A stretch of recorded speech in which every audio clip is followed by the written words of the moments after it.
Bayan, bayan, bayan ko, di pa tapos ang laban mo.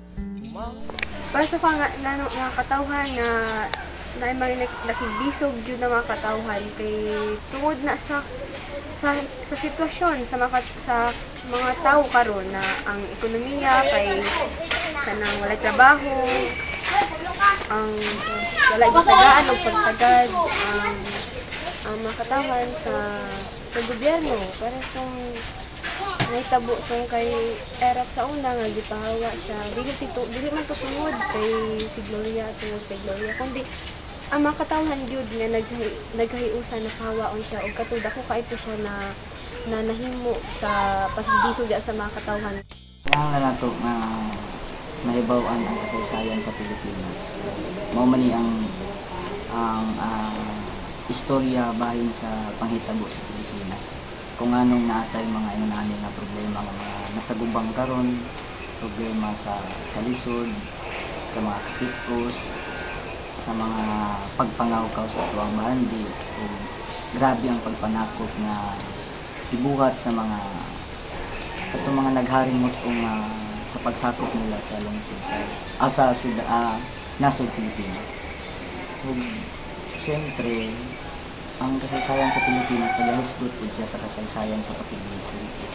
Kaya samtang nagapanakop ang mga nagharing mga utong gikan sa mga laing lugar sa Spain, sa Japan, sa US. Wala na ay mga tao po na wala lang sila nagpakailumulong o nakigisog po sila na sa pagpanalikod sa yutang pagpanalikod sa nasod Pilipinas. Ug ang mga kabatanunan kinahanglan gid sila nga makialam sa pangitabo niining sistemaha kini nga problema.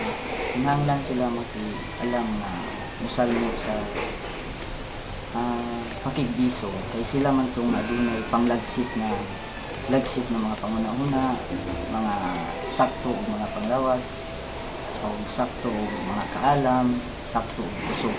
Nga kinahanglan nga ang mga kabatanunan dili lang kay magpabiling lang sila sa mga kultura nila nga dito lang sila mahikot sa ilahang kagustuhan, kundi kinahanglan sila mosalmot sa pakigbisog para malingkawas usa sila nga magdala sa puwersa na malingkawas ang nasod Pilipinas. Matapos ang laban mo, revolusyon ni Bonifacio, isulong mo. Bayan, bayan, bayan ko, di pa tapos ang laban mo. Bangon ka, kumilos ka, pagtanggol ang laya mo.